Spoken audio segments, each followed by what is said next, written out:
President Trump used vulgar languages to address Iran yesterday, and I quickly went to check on Western media to see how they will react to that very post made by President Trump and those particular words he used. Guess what? The media didn't react differently. They just read it out the same way President Trump put it there. They didn't see anything offensive in those words, irrespective of who President Trump addressed those words to. But just imagine if President Putin put out those words against Ukraine, against any country in the world.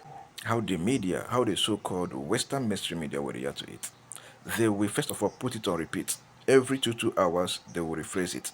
President Putin said this, President Putin used this word, President Putin did this, Russia Federation did this. People will not rest. These are the same words used by a president of a democratic country against another sovereign nation. It's normal. To the Western media, it's normal. It's President Trump now. He always says things like that. It's normal. It's his way, right? But when other country leaders say it, it's not their way. It becomes a crime. When you see hypocrisy and double standard, do well to point it out. Some people dwell in hypocrisy. Some people eat and breathe hypocrisy. You see most of them that always wear black suit and red tie. They are bandits.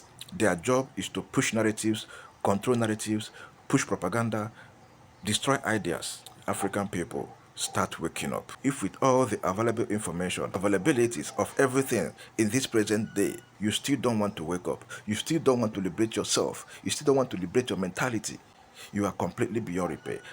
They were successful in deceiving our ancestors simply because our ancestors had no access to all of these things that we are enjoying today. No means of fact-checking information. They just saw them as innocent people and they accepted whatever messages that they brought to Africa.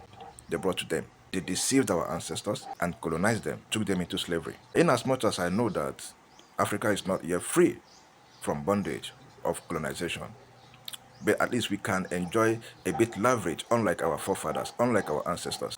We have access to smartphones, we have access to various information, we can fact-check information, we can research, we can do many things on our own now. If with all these benefits, we Africans, we are still being brainwashed, we still don't want to wake up, that clearly means that our ancestors, we are better than us. Because they never had access or enjoy all these technologies that we're enjoying today.